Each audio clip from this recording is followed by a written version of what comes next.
The Andy Pollin Show.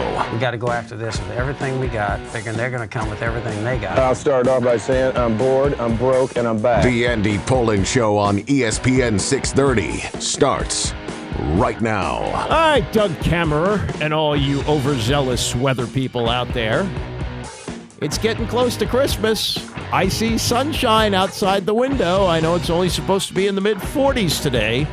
But all this snow that you keep crowing about, not here yet. I know we still have really 3 months of snow danger left to go. I remember a late March snow that we had here. So it's happened before, and we may get pounded. Who knows? But so far we've had one dusting, and it's not going to be a white Christmas. So there's that. And that's enough weather for today. Lauren Druhan's going to be with me at 10 o'clock as she is on Tuesdays. We'll go through some college football, a little bit of a lull before we get to the playoffs, which would be, a week from Monday, right? A week from Christmas. So we'd have New Year's Day. We'd have the two playoff games. And then the week after that would be the national championship game. But there are some issues to talk about in college football, including a weird flip. I know Dominic Raiola was a great player at Nebraska, but his kid is Dylan, who's the top-ranked quarterback coming out this year. He was going to go to Georgia. He has now flipped to Nebraska. So that's interesting, and other things to get to, which we'll talk about at 10 o'clock. Also today, Bryant Gumbel over the weekend did an interview with Jane Pauley on CBS about the ending of Real Sports. 29 years on HBO. It's a monthly show. And has really produced some great work over the years and has had a number of really prominent correspondents. James Brown did a number of years with them. Bernard Goldberg, a longtime reporter, was with them. Mary Carrillo, still with them. They do good stories, good, interesting stories, sometimes off the beaten track, but also sometimes very mainstream. They've done a lot with concussions, and as Gumbel says in this interview with Jane Pauley, he's the one, he thinks, that really got the ball rolling to have all the netting installed at baseball stadiums. Now, you may look at that as an annoyance, but a lot of people got hit in the head before that happened. So we'll hear that coming up.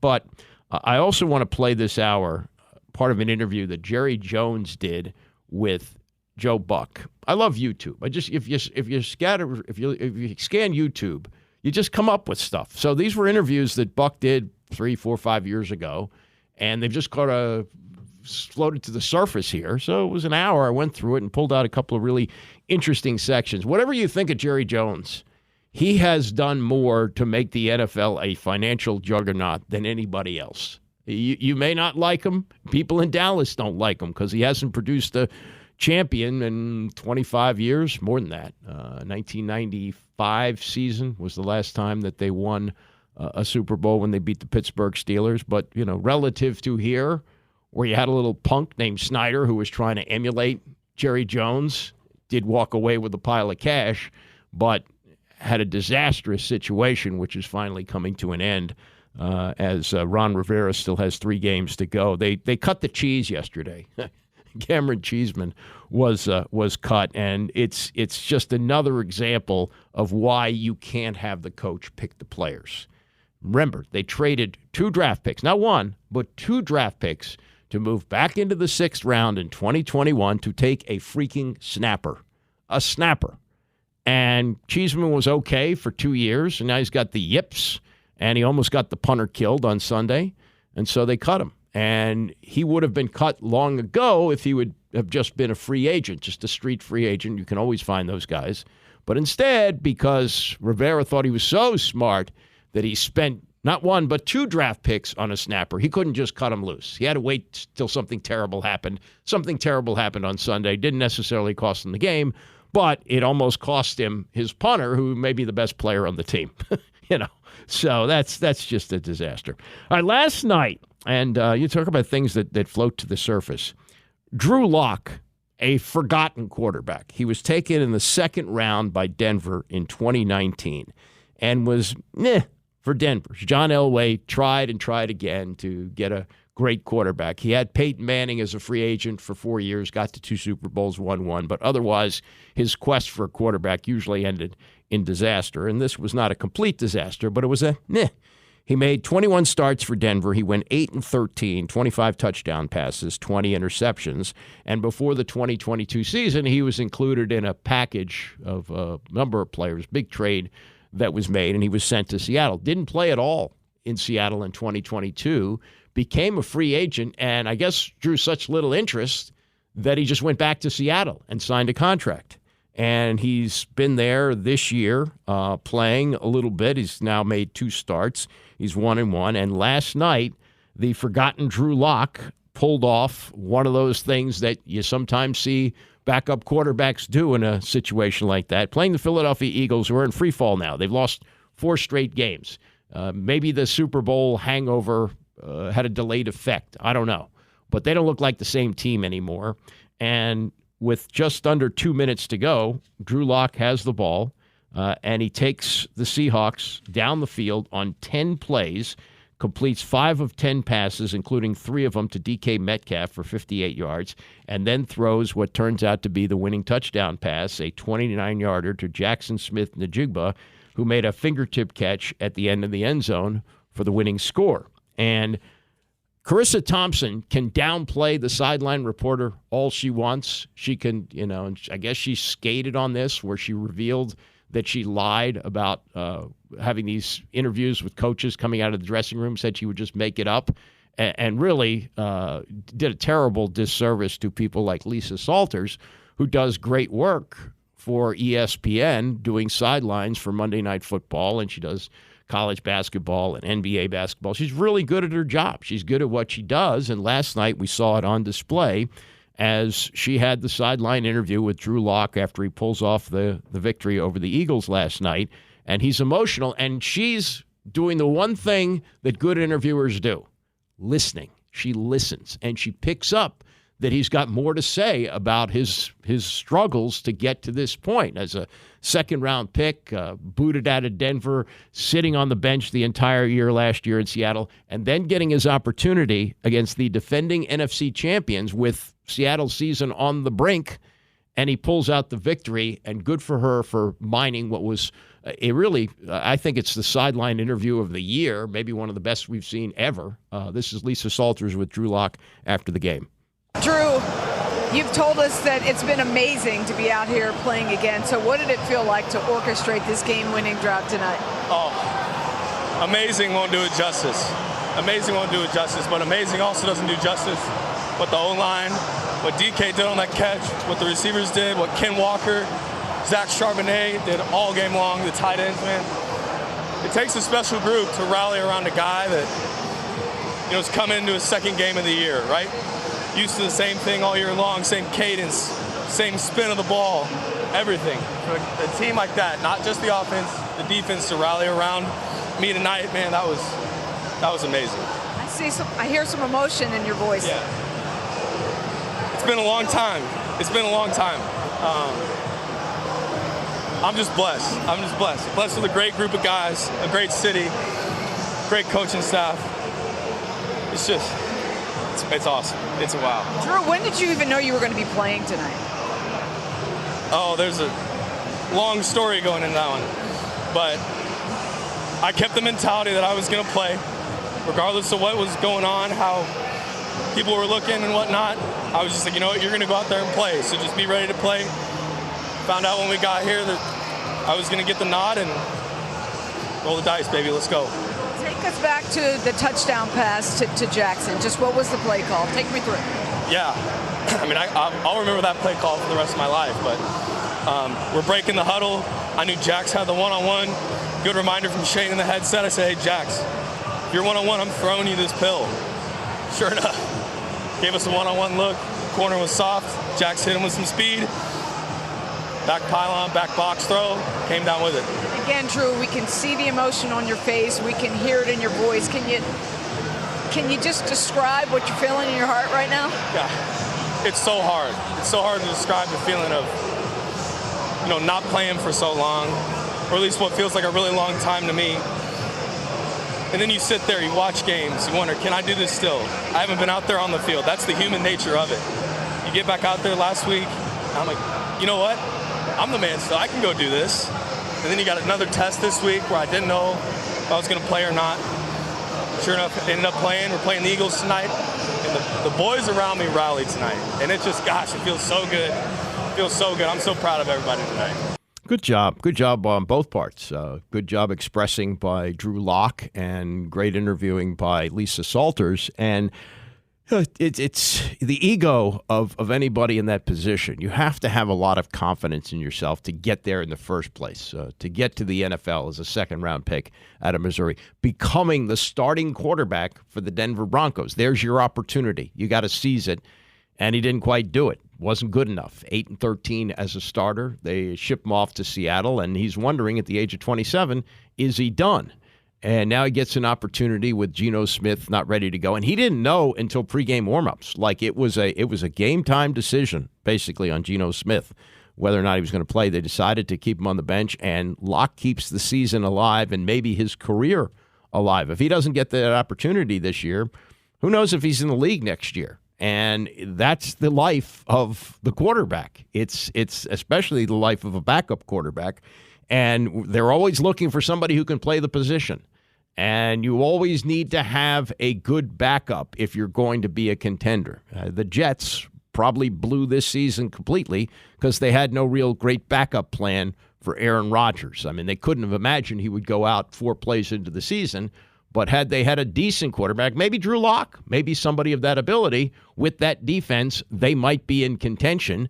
And now with 3 games to go, you get Aaron Rodgers back. Now, I don't know. Rodgers tomorrow is eligible to come off the IR, and if they activate him, he'd be able to play in the last 3 games. If they don't, he stays on IR for the rest of the year, but he is expected to be medically cleared to participate. The question is whether he'll do it. It doesn't mean anything to the Jets now since they're out of the playoffs. Drew Lock, maybe you got that chance. So these are the guys that keep marginal playoff teams afloat, and the Seahawks are still a marginal playoff team, may still get there, and if they get there, they will get there in large part to what Drew Lock did last night. Analysis from Joe Buck and Troy Aikman talking to Scott Van Pelt last night.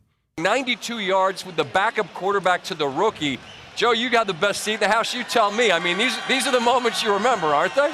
Yeah, they are. And a great interview with Lisa after the game and hearing the emotion, feeling it, you know, and the human side of it. A guy who came over in the trade, had been sitting there and learning and growing and getting a chance last week, more prepared to go into this game, showed flashes of what he can do.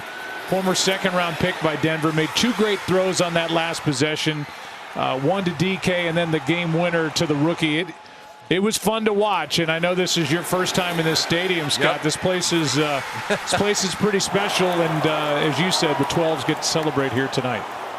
Troy, we talked before the game about the Philadelphia side of the equation, and Hurts and Purdy going, Woody going. He comes out and goes, 15 plays, 85 yards, something like that. 15 plays in 8.5 minutes, I beg your pardon.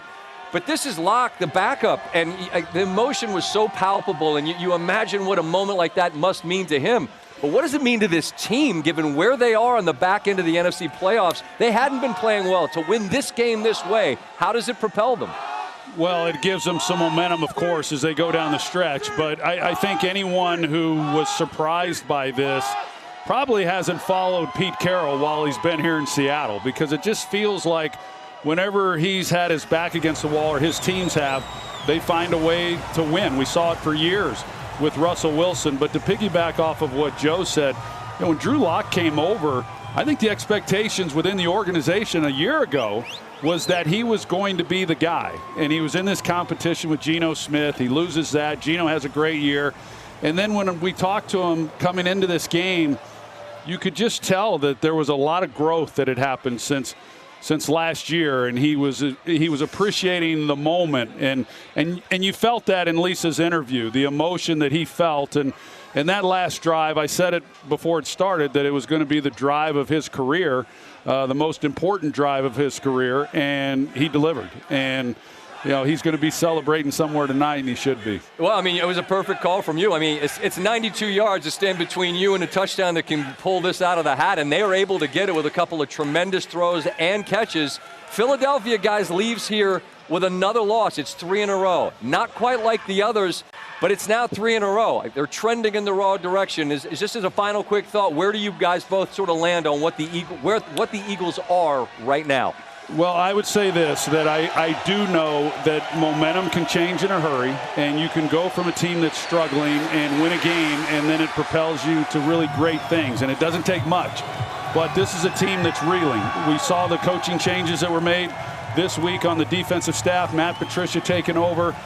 Those are signs, I don't want to say desperation, but there's a lot of conversation that's happening within the organization coming into this game that had very little to do with what was actually happening on the field. And so they've got a long flight back to Philadelphia, and they're going to be second-guessing themselves and wondering how they're going to get this thing turned around. But for a team that we think is really good, they're playing poorly at the wrong time. Yeah, this is go ahead, Joe. I was just going to say, however, you're right. You know, we live in these moments, and in this moment, it doesn't look good, and they've lost 3 in a row. But the way they finish out their schedule, it is very favorable for them. Dallas still has a couple of tough games coming up, including one coming up at Miami. The division is not over for Philadelphia. And if they can get something going with their momentum, this is a team that knows how to win. They just haven't done it over the past 3 weeks. Okay, and this is also good for Washington because now you got Philadelphia and Dallas tied for the NFC East lead at 10-4. Doesn't look like either one of those teams is going to get the bye in the NFC. San Francisco looks awesome right now, but they've got Baltimore coming up. It's home game, but they've got Baltimore on Monday night, and the Ravens are 11-3. But keeping Dallas in the mix for the division title is good, meaning that they're likely to come here with something to play for in the final weekend of the season. I mean, that's all they got at this point. It's just draft position because – man, it's a morgue out there in Ashburn right now. And these news conferences, they're useless. There really isn't anything that Ron Rivera can say at this point. Oh, you know, we're looking at developing Sam Howell. Well, Sam Howell's going in the wrong direction now. And there was an analysis in the Post today about how this offense is just bottomed out right now, and the grand experiment with Eric Bieniemy running everything with an inexperienced quarterback. It just has not worked out. Jerry Jones talking to Joe Buck a few years ago. Some real interesting stuff from a real meaty interview, which we will get to coming up next. Lauren Druhan on college football at 10 o'clock. Don't go away. The Andy Pollin Show on ESPN 630, the sports capital. All right, we're in for Tony today, so rolling until noon. College football at 10 o'clock. Lauren Druhan will yak with me about that. So speaking of yakking, and I don't know exactly where this series was done. I don't think it was an HBO series. The HBO show that Joe Buck tried maybe 10 years ago, complete disaster. Just totally bombed. It was terrible. But he did a series of interviews, and one of them was with Jerry Jones, and they recently posted it on YouTube, so I went through it yesterday and found some really cool stuff. Some of them I'm aware of, and you may have heard this story before, but this is more along the lines of the backstory of it. Like you may have heard that at one point Jerry Jones, as a young man, looked into buying the San Diego Chargers, and it just didn't work out. But here's the whole backstory on that, and it tells you a lot about Jerry Jones and the way he's wired. That at 23, he was seriously almost, I don't want to say negotiations, but he had a foot down the road, and it could have happened. He could have actually, if things would have broken properly, he could have become owner of the San Diego Chargers at the age of 23. He had just finished college. He played at Arkansas with Jimmy Johnson. They played on a national championship team there. Wasn't going to go to the NFL. It wasn't big enough for that. And he went into business. And he was very ambitious. So this is the story he told several years ago to Joe Buck about how it almost happened that in the mid-'60s, he became owner of the San Diego Chargers. It doesn't fit when you think about it, but it does fit if you can dream about it. And I basically had really sold myself. I had worked hard to get this group to finance me to help me build these pizza parlors. And I was still in school at the time. And so I got them to help me build those parlors. And I said, if someday I'm going to maybe come to you and ask you to loan me money. And then I was making $1,000 a month draw against my sales. That was my salary at the time. And I said, someday I may come to you and talk to you about a ball team. And that someday came up right as I was talking to this particular group during that same period of time. And so I presented them the San Diego Chargers. I visited with many of the founders of the AFL. I'll never forget visiting with Mr. Lamar Hunt when I was like 22 years old. And Mr. Hunt said, boy, Jerry, you're so young to be sitting here and you must have done well. Well, I said, well, truly, Mr. Hunt, I haven't done. But the point is, I hadn't. And I knew he knew that I hadn't because they'd done a real good check on who I was. But Mr. Hunt and at the time, Mr. Baron Hilton said, you have them put $1 million letter of credit on my desk in Chicago and we'll talk business. And we'll see if you're serious. Otherwise, I don't have time to mess with a tire kicker, so to speak, somebody that's just looking interested. Well, before the sun set the next day, as a matter of fact, bright and early the next morning, they had that $1 million letter of credit there. And the next thing I knew, my father was reading where I had an interest in buying the San Diego Chargers. And I'm telling you, he couldn't believe his ears. And when he got on the phone, he said, what is my millionaire son doing today? By the way, is he too busy to talk to his old dad? Well, how much Would you get your ass back home here and tell me what you're doing? That was my dad. How much of the million was yours? Well, none of it was mine. Okay. Because I was born. I just feel like it's important to establish that, right? Well, no, thank you, Joe. And I'm going pretty fast here, but the facts are, my father basically said, Jerry, he said, this does not work. You don't have enough money to pay your bills. And you're going to start off underwater. I said, Dad, but it won't remain that way. I'll figure something out. And he said, well, right there is where we've got a parting of the ways. I said, you know, Dad, this is me. You're not involved here. You're not going to sign a note. You're not having to assure anybody I'm going to be paid. He looked over at me with tears in his eyes. I hope I don't tear up. But he looked over at me. He said, Jerry, he said, I don't want you to ever tell me that I don't have something invested in you. He said, you're a young man and you've never stumped your toe. You've never failed. And you're talking about going in something that might do that for you. And he said, that's my blood that's going down if you go down.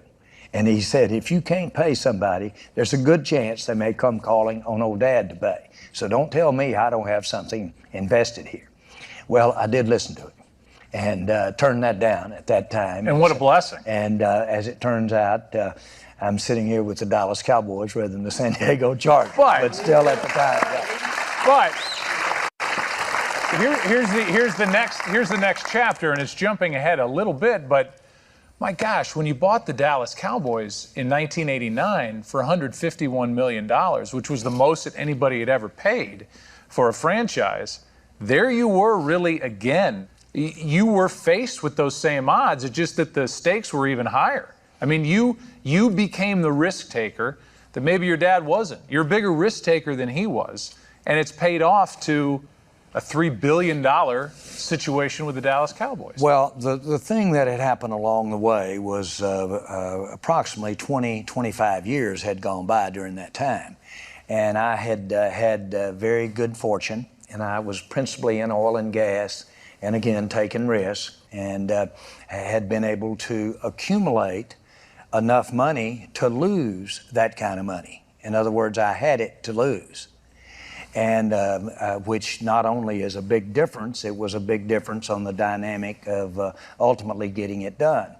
I bought 13% of the Dallas Cowboys from the federal government, the FDIC, because they had been foreclosed on and you had to buy them from the government to own them. It was a downtime economically.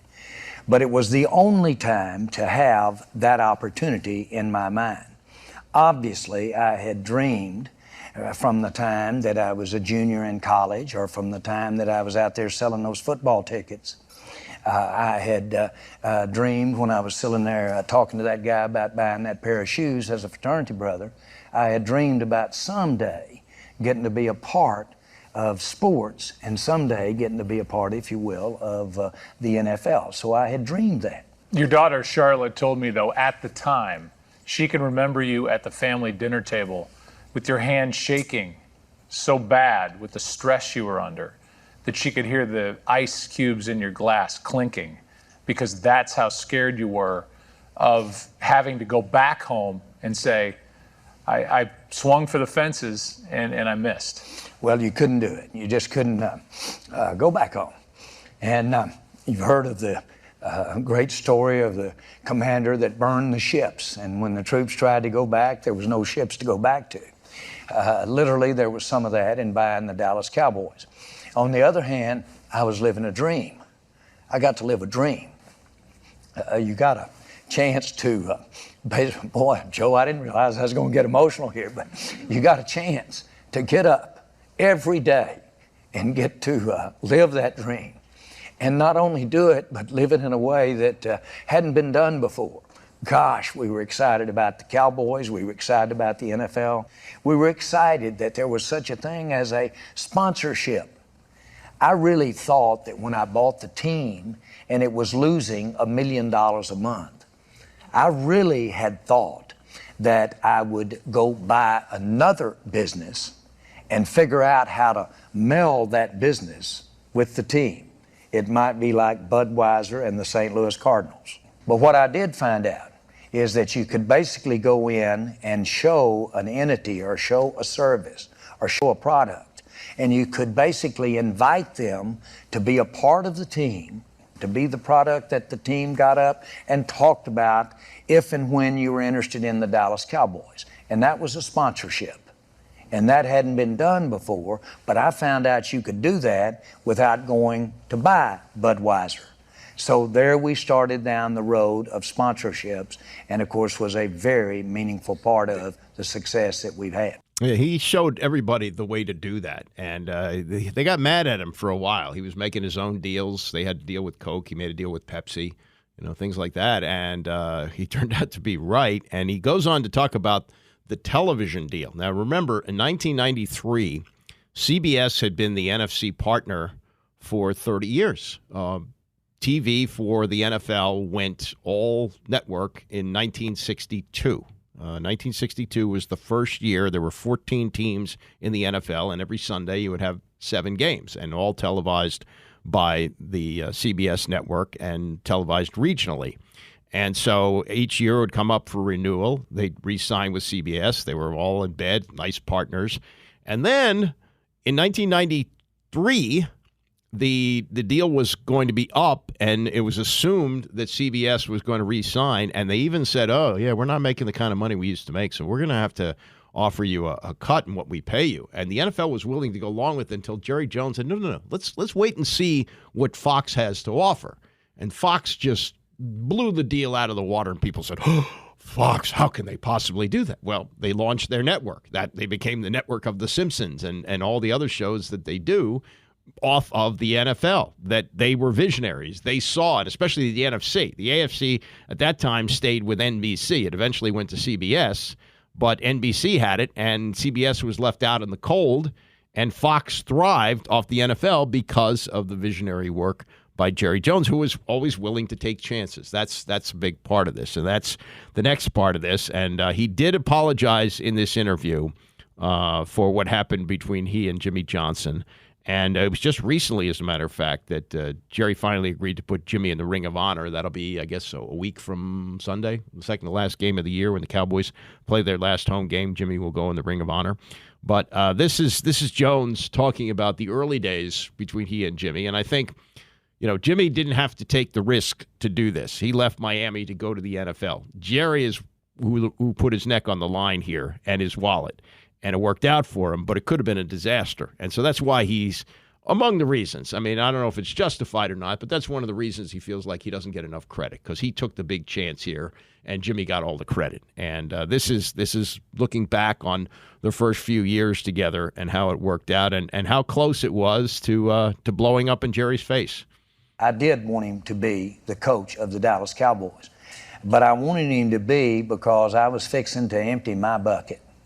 I was fixing to give any and everything that I'd ever stood for what that's worth. And I wanted to empty the bucket. I told him, and we talked about the story of what if we went down to Dallas?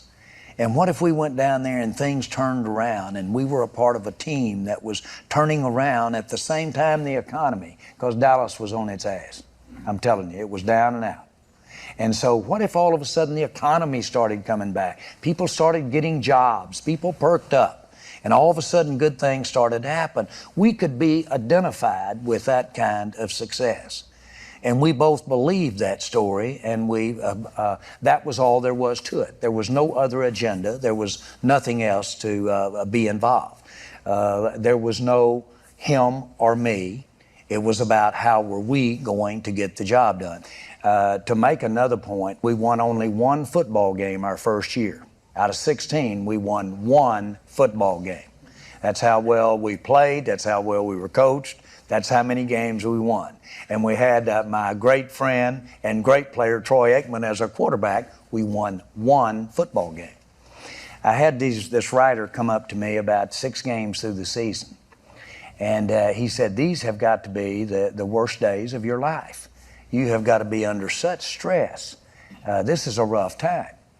And I looked over at him, and I knew he was genuine, and one of the few I had met early that I thought was genuine. But I said, you look like you're asking a genuine question. I'm going to give you a genuine answer. I said, these are not only not the roughest days of my life, they're not the roughest days of my life in Dallas, Texas. I said, about 10 years ago, I flew into Dallas, Texas, walked up to the counter to rent a car, handed my credit card over, which would have made me about 34 years old. I handed that credit card over there. The lady looked down that list, saw my name on the list, reached up, cut my card right in two, and said, young man, you need to learn how you pay your bills. I said to the writer, that's a hard day in Dallas, Texas. Not what I'm experiencing here right now. And the one win that he's talking about, this is the 1989 season, was at RFK Stadium against the Redskins. It was a Sunday night game. I'll never forget this. Paul Palmer, who played at Churchill High School and at Temple, had the game of his career that night. And this was an example of Joe Gibbs showing too much loyalty to Doug Williams. Doug Williams was 2 years removed from winning the Super Bowl. He had missed time during the 88 season, and in 1989, he hurt his back. He came back, and he was not good anymore. And Gibbs, out of loyalty, kept him in that game, and Doug Williams just couldn't produce against a shell of a football team. They were bad. They had been a bad roster, deteriorating under Tom Landry, and they had traded their best player, Herschel Walker, to the Minnesota Vikings at the deadline, and they just didn't have any talent whatsoever on that team, and that was the one win. And it kept Washington out of the playoffs. They finished 10-6 that year and didn't make it. And that was the one Dallas win. They could have become, and it would have been, if Gibbs would have gone another way, if he wouldn't have shown so much loyalty and played Mark Rippon, they would have won that game, I think. And Dallas could have become the first team to go 0-16. The Detroit Lions had that distinction. So there was that. And also you hear there, how Jerry was willing to take risks. A lot of people who are successful, I think most people who are successful, are willing to do that. And he said, empty the bucket, like whatever it's going to take, we're going to do it. And that has defined his career, and that has turned it into an unbelievable investment for him. If he sold the Dallas Cowboys today, I bet he might get close to $15 billion. He might get that. He'd probably get 10 for sure. And depending on how the bidding goes, he might get that.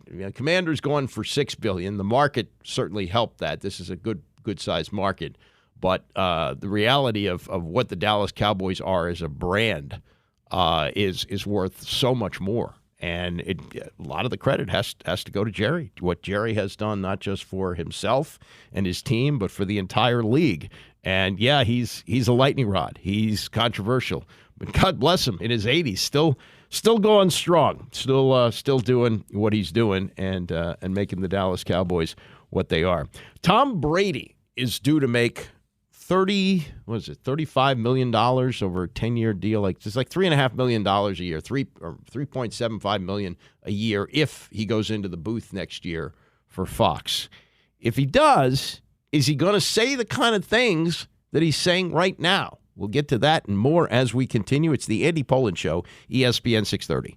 The Andy Pollin Show on ESPN 630, the sports capital. And for Tony today, Lauren Druhan, college football at 10 o'clock. I'm not going to wear you out again with my Marv Levy story about how I almost accosted him in the bathroom to tell him how impressed I am with him. But the upshot of it is what Buffalo did in getting to the Super Bowl 4 straight years after losing 3 of them, it's unbelievable. And I think we're seeing evidence of that with what's happening with the Philadelphia Eagles. I think there is a hangover. Now, usually it doesn't show itself this late in the season. They did get off to a great start, but they've lost 4 straight games. And there are some real signs of division in that team, including this post-game comment last night from Jalen Hurts. Now, Jalen Hurts doesn't look the same anymore either. He's reportedly playing with a bad knee. He was ill. There was some question whether he was going to play last night. He flew separately from the team from Philadelphia. But he was talking about commitment last night after the game. He said he doesn't think the team is committed enough. When asked what he means, commitment, he says, I don't have a dictionary on me right now. Whew, wow. So is he throwing his teammates under the bus? I mean, he's one who's always taken responsibility for things, but there's that.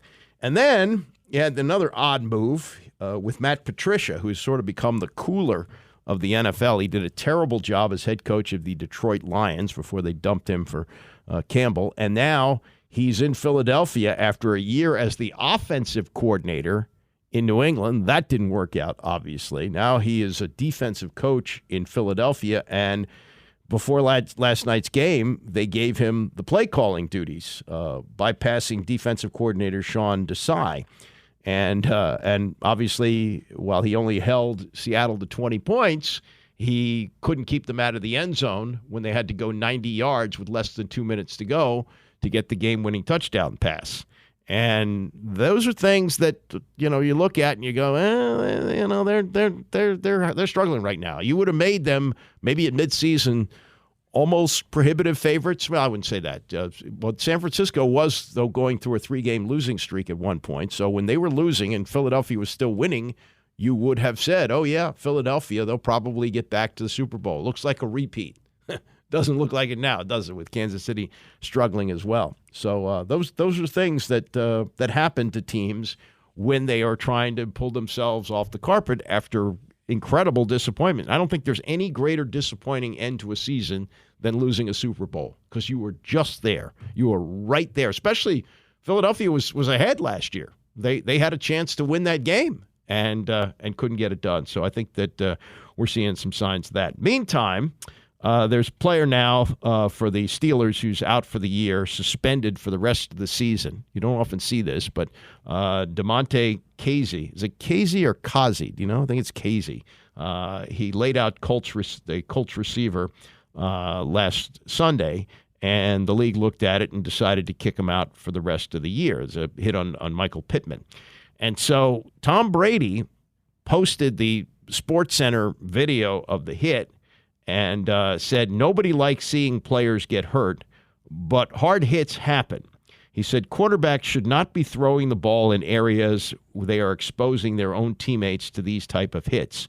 Coaches need to coach better. Quarterbacks need to read coverages and throw the ball to the right places, and defenders should aim for the right hitting areas. To put the blame on a defensive player all the time is just flat out wrong. Need better quarterback play. It's not okay your quarterbacks, your wide receivers get hit because of your bad decisions. Is he going to be saying those things on TV next year? This is a league that goes out of its way to promote safety. To make you believe that they have safety. And these are the kind of things, oh, yeah, Casey, we'll just throw him out for the rest of the year.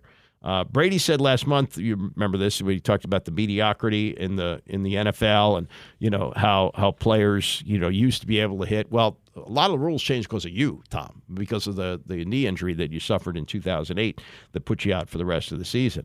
But is he going to be saying these things? See, every time he pops up and says something like this, I am leaning more in the direction of he's not going to do it. He's, the week-to-week grind, I don't know if that's something he wants to jump into. Maybe he misses it. Nobody embraced the grind of getting ready to play a season more than Tom Brady was completely committed. But this is a different thing. He's not playing. He's just talking. And is he going to want to jump on a plane and go to a different city every week? And, they were talking last year when he looked like it might do it this year, that he was just going to show up on game days. Well, you really can't do that. You have to study film. I'm sure he will do that, but you have to be in those meetings with the coaches day or two before the game. You have to watch practice, all those things. And when Tom Brady says things that the league isn't going to like, and he has to be looking at the Mannings too and saying, yeah, that's a much better way to go. I watched the Manning cast on Monday, and there's Peyton in his living room, and there's Eli in his living room. They don't have to go anywhere, and they just watch the game. That seems like a lot more fun. And they can kind of say what they want to say. Now, I don't think the Mannings have said anything like this, but it's kind of odd to hear that, at least for me. That's an unusual thing to listen to from Tom Brady, and whether or not he decides to go through with that for next year, we'll have to see. But at this point, I would say it's still 50-50 as to whether or not he's going to be an analyst next year on Fox. And by the way, then you got Greg Olson, who would get pushed aside. He's starting to feel his oats a little bit because he threw his hat in the ring. You remember this? This was last week or two. He threw his hat in the ring for the head coaching job in Carolina. Is he going to want to be demoted? I think there's a lot of things that still have to happen there. Meantime, Rashard Mendenhall dropped this yesterday.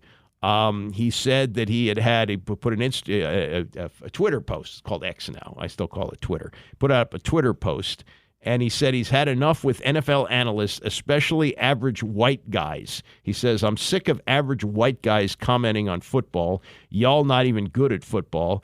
Can we please replace the Pro Bowl with an all-black versus all-white bowl so these cats can stop trying to teach me who's good at football? I'm better than your GOAT. He's a running back. Is there a white GOAT? Was it Tom Brady? Is he saying he's better than Tom Brady? I don't know. But it's raised some reaction. J.J. Watt said, we're going to get cooked at corner. Not going to lie. Nobody on our squad is covering Tyreek Hill. In fact, the last white cornerback that the NFL had was Jason Sehorn, who played with the Giants 21 years ago.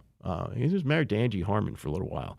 But, there have not been any white cornerbacks. Not that you couldn't have a safety play corner, but if you did that. And then, Mendenhall, what he's bringing up here actually is something that we talked about at the lunch table when I was in high school. Now, you have to remember, this is the mid-'70s. So this is like 74, 75. And it was a table full of white guys. I don't think we had any black individuals at our table. I'm pretty sure we didn't. The school was mostly white, and so the people I had lunch with, they happened to be all white. And we got into this at one point, talking about what if we had a black team versus a white team, and we were all challenged to come up with rosters and things like that. And I guess that. Right, Rex is a former Redskin who's come up with this, right? Oh, Will Compton had it all worked out. Had it all worked out, and you have that in front of you. Bring it up. Let's see some of the names here. But what we had an issue with, because in those days, in the 70s, you had white running backs. Jim Otis was a very good running back with the Cardinals. John Riggins at that point, I think, was still playing with the Jets. And you also had white cornerbacks. I think Pat Fisher was still playing in the league at that time, so that wasn't as much of an issue. There were no black kickers, as I remember at that time, and I remember as we were putting together our rosters, and I think I was in the group that was coming up with the black roster. We picked Deacon Jones to be our kicker because you may remember this, 1974, Washington was playing the Bears at the end of the season. They ran it up. They scored like 42 points, and Mark Mosley had a sore leg. So Deacon Jones volunteered to kick the extra point, And Sonny Jurgensen was the holder. He wanted no part of that. So Joe Theismann went out and held. You can probably find a picture of this online somewhere. But that was an issue. I think there was maybe one black punter. But what do you got there for some of the starting? He's right about Tyreek Hill. Who the hell is going to cover Tyreek Hill? So on offense, he's got Burrow or Allen, McCaffrey. Receivers, Cooper Kupp, Adam Thielen, and he says Puka Nacua. I don't know if that. But the fact that they're easily able to come up with white receivers, there was even a period of time when there were very few white receivers in the league. So that's not an issue anymore. Okay, go ahead. The tight ends, yeah, Travis Kelce, T.J. Hawkinson, George Kittle, Laporta.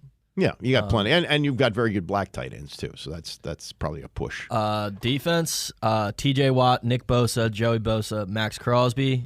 Linebackers, Matt Milano, Logan Wilson, Alex Singleton. Yeah. Harrison Smith and Christian McCaffrey at safety. And wait, Christian McCaffrey, you're going to play him at safety? I guess, yeah. Yeah, well, see, that's when you get into the argument. No, you can't do that. But he is forgetting Reed Blankenship, the guy on the Eagles, who's pretty good. Yeah. So you could do that. And then he's got two names, Riley Moss and Cooper DeJean. Right. From Iowa at corner. And the quarterback controversy is, Patrick Mahomes' father is black, his mother is white, but I think he would be identified as a quarterback of color. I would think that he would play quarterback for the black team. Is this going to happen? Absolutely not. Mendenhall also doesn't know, apparently, that they don't play the Pro Bowl anymore, or it's flag football or some non. Actually, I guess they could do this for flag football. I'd be in front of the TV. I guess you would, but is this something that the NFL wants to embrace? Probably not. No. Probably not. But if you look at it, you can get. I'm sure people will get upset about this, but if you look at it from the fun angle of it, it's just a fun thing to talk about. It's not something that's going to be a contested game where tempers are going to flare or anything like that.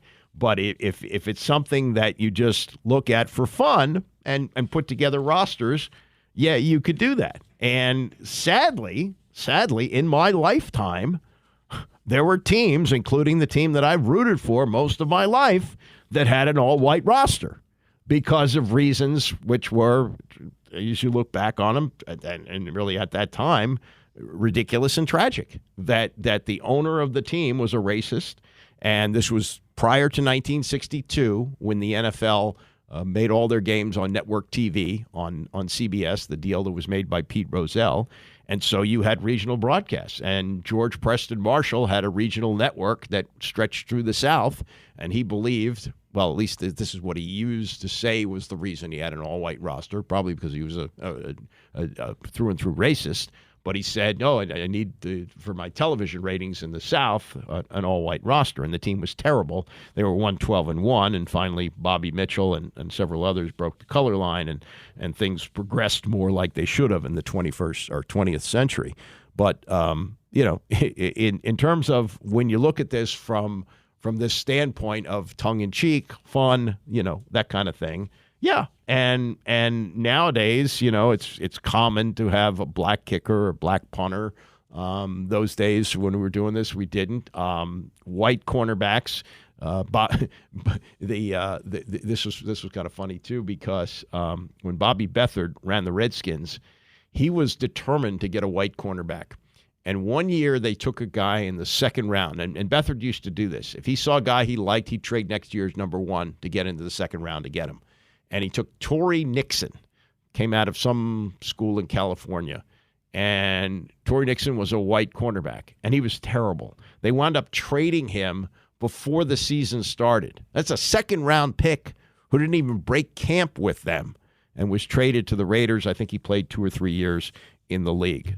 So, don't, if you look at it from a racial standpoint and get people angry about it, it doesn't work. But if you look at it from just a fun, lighthearted approach and you start to put together rosters, you can have a little bit of fun with it. You can. All right. Coming up, we will get to what George Kittle said about the MVP for the 49ers, and Matt Hasselbeck also weighing in on that and what it takes to be an MVP in the league. Stay with us. It's the Andy Pollin Show, ESPN 630.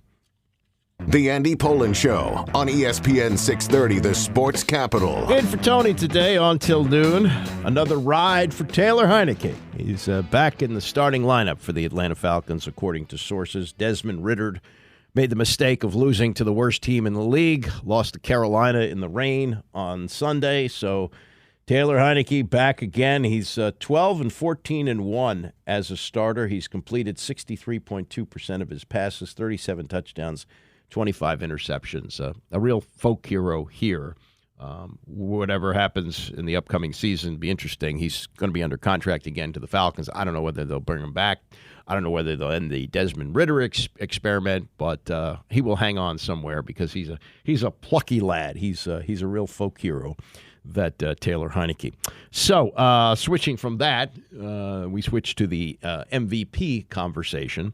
And the MVP seems likely now, especially with what happened to the Philadelphia Eagles and Jalen Hurts last night. Not that Hurts in recent weeks' name has been mentioned as a candidate, but it looks like it's going to come from the 49ers. And is it going to be Brock Purdy, adding to, talk about incredible quarterback stories, Mr. Irrelevant, who in his first year as a starter, didn't become a starter until it was an emergency situation last year, is in line to become the MVP, but he's pushing for his teammate Christian McCaffrey, and George Kittle, the tight end who was on yesterday on the Rich Eisen show, he's pushing for McCaffrey as well. I think the quarterback position is the most important position in sports, because obviously if you don't have a quarterback that can play football, it's very difficult to win football games. So I get the importance of that position. I think Brock is having an amazing season. Yes, he is playing an MVP caliber. That's so fun to say. Oh, wow, that's really cool. Good job, Brock. And I love quarterbacks, and they do a great job. But the things that Christian McCaffrey and I'll even Tyreek have done this year, and Tyreek's going to figure out a way to get to 2,000 yards in 3 games. He's going to figure out a way to do it probably. But the things that they do consistently every single play and every single time they touch the ball, it's absolutely outrageous. And the fact that they're not higher in the MVP talks or whatever it is, odds in Vegas or wherever, people think they're going to win. I feel like Tyreek and Christian, 20 plus touchdowns, can score more, run game, pass game. Every time he touches the ball, you're it's a highlight reel, it's a hurdle, it's a touchdown. And they're not even hardly into consideration MVP just because they're not quarterbacks. And that really bothers me because it's the most valuable player on the entire team. It's not a quarterback award. Just make a quarterback award if you want to give away a quarterback award. Well, that's a tight end speaking. You get that. But, running backs have been devalued, and it really dates back to Mike Shanahan. Mike Shanahan said, I got a blocking scheme here. I can plug anybody in here. That's why he traded Clinton Portis here. Clinton Portis, second-round pick, having 2 great years for the Broncos, in line to get a contract. Shanahan said, we don't want to pay him. So they shipped him off for Champ Bailey, a Hall of Fame cornerback, and Clinton Portis came here, and the rest is history. Tony and Mike weighing in on this yesterday on PTI on this debate as to who should be the MVP, with seemingly each agreeing that it should come from the 49ers. After the 49ers handily beat Arizona yesterday, 45-29, 49er quarterback Brock Purdy said Christian McCaffrey should be the MVP. McCaffrey had 115 yards rushing and a touchdown, 72 yards receiving and 2 touchdowns. He has 20 touchdowns this season. That's tied for number 1 in the league. Wilbon, are you with Purdy? Not exactly, Tony. Look, McCaffrey's great. All right, he's got a coach who knows what to do with him. So all these morons around the league, and some of them coaching in it, who want to tell you running backs, they don't need them. Running backs are passé. Why would you want a running back? Maybe if you know how to use one. All right? Christian McCaffrey is used well by Coach Shanahan in San Francisco. And when your name is up there with Marshall Faulk, all-purpose running, catching, scoring, doing everything, and Roger Craig, don't tell me that running backs are passé. Shut up. But no, I'm going to take Mr. Purdy for my MVP. Great for him that he spreads it around and says, my teammate, give it to my teammate. Brock Purdy. Brock Purdy is my MVP. People can talk about Dak. They can talk about this quarterback. They can talk about that quarterback. Purdy. What's Purdy done? I know he had a 3-game losing streak, but McCaffrey had that too. That's right. Purdy is my MVP right now, today. Yeah.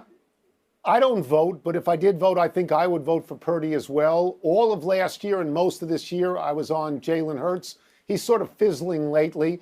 I might look at Dak Prescott, but that's not a vote I'd make after yesterday. After yesterday, As you say, Purdy had a 3-game bad streak, but that was a while back. He leads all quarterbacks in rating at 119. He has the most touchdown passes in the league, 29. He has the most yards per attempt. He's second to Tua in pass completion percentage and total passing yards. But I would tell you, Mike, that San Francisco has played a much tougher schedule than Miami to this point. You know me well enough to know that I love running backs, but I am seduced by quarterbacks. I'm not going to knock running backs. I may overvalue quarterbacks. That's possible. But, Mike, I'm in line with the rest of the league. I believe Adrian Peterson is the last running back to get it in 2012, and before that it was 2006. And I do like McCaffrey to this degree. What a stupid trade by Carolina. Equal to their stupidity in trading DJ Moore. Yeah. That's why they stink, because they don't know what they're doing. They made some tough trades, Tony. But listen, let's give Shanahan the big double thumbs up. For knowing a weapon, knowing what he's going to do with them, not caring what the rest of the stupid league thinks. Huh? What? People better open their eyes. 4 offensive players who can score from anywhere on the field on any play. He's got 4 of them. Yeah, and more MVP talk. This is Matt Hasselbeck, who's no longer with ESPN. His brother, his less talented football-playing brother, Tim Hasselbeck, is still employed by the network. Matt Hasselbeck had, the big shot that he got after finishing his career. Played, I think, close to 20 years in the NFL, most of it with Seattle. And then he went right to their big pregame show, but they did not renew him. They cut a lot of people, as you know, last summer, so Hasselbeck was out. He's now coaching high school football in Massachusetts, just won a state championship there, on yesterday with Dan Patrick, and discussed the whole nature of the MVP and how it works, relating a story that he was a part of in Seattle. What is the criteria? Who knows? It's not the Heisman. I know that. That's not what it is. There's going to be guys that deserve it. And I think as the season comes to an end, it'll kind of clarify itself a little bit. Lamar Jackson, certainly one of those guys. The vote could get split in San Fran with Purdy and McCaffrey. I'll just say this. Back in 2005, Sean Alexander won the MVP. Mike Holmgren was our head coach. Brett Favre had won 3 consecutive MVPs when I was in Green Bay. Mike Holmgren was the coach. And hearing what Mike Holmgren would say to our team, and I particularly remember this with Sean Alexander.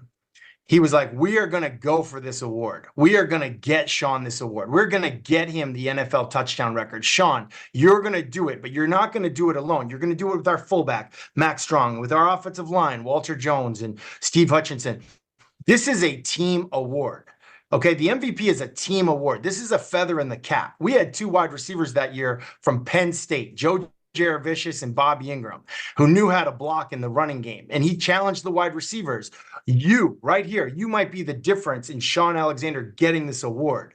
So I don't know who should get the award. I don't know, but I do know this. There are coaches and players in the NFL who, if their teammate gets it, they view it as we got it. Mm-hmm. And so they're all chasing a Lombardi. They want to hoist a Lombardi. But the MVP is a cool thing, obviously, for the guy who gets it, but for the teammates as well. And we felt that with Sean when he earned it. And it was just a really, really cool thing. What were you like when you're watching Favre do what he's doing and trying to understand how to play quarterback in the NFL? Because I don't think anything he does is applicable to what you did when you were a starter. Yes and no. Brett, Brett, you see the wild stuff. But I'll say this. My very first quarterback meeting that I ever had was with Andy Reid. He was our quarterbacks coach in Green Bay. And he said, listen, Brett Favre is amazing, okay? But his decision-making, his fundamentals, those types of things, they're terrible. So don't study that. Do not study that. What I want you to study is all the other stuff, the intangibles, how he leads the huddle, how he leads the team, how he knows the name of everybody in the building, how he intimidates the opponent without even saying one word. And so it was those types of things. The other thing that I noticed about him is in college, for me, I played a little bit like a robot. All right, if they're in an under front, they bring 2 backers here, I throw the hot to the running back. Brett was like, man, screw that. I don't freaking care. The Z receiver's open. Robert Brooks is open. Antonio Freeman's open. Mark Chmura's open. I don't care. And so, and I would hear Mike Holmgren say this. He'd say, Brett, you're an artist, not a blacksmith. You're an artist, not a mathematician. And so he just played ball like you played at recess when you had a snow day and you were just out in the front yard of the street with your friends. And so like that, I think, is what I took from him. Yes, it's important to play on time. You know, I was looking at the fundamentals of the backup quarterback, Doug Peterson, but I was watching sort of like the reckless abandoned fun that Brett Favre played with. And there's a fine line. And it took me like 3 years to figure it out, but it was cool. It was definitely cool. And I left that stuff in about Favre because he was a 3-time MVP. That's Matt Hasselbeck yesterday on the Dan Patrick Show about the MVP award. I think it's probably going to go to a quarterback. And again, there's 3 games left to go. It's a regular season award, so the playoffs won't figure into it. I wonder if they would give it to Christian McCaffrey. As great as he's been, it usually goes to a quarterback. And I think you know, you could almost say it's a better story if Purdy wins. You know, it'd be unusual to see a running back win it, of course. As Tony said, the last to do it was Adrian Peterson back in 2012. But if in fact it's a quarterback who is the last player picked in the entire draft, I think that makes it more enticing. 2012, by the way, was part of the RG3 all-in for week 1 thing. Remember, Adrian Peterson, and I was at this game. This was at the end of the 2011 season. I think it was Christmas Eve, as a matter of fact. And Peterson tore up his knee at FedEx Field.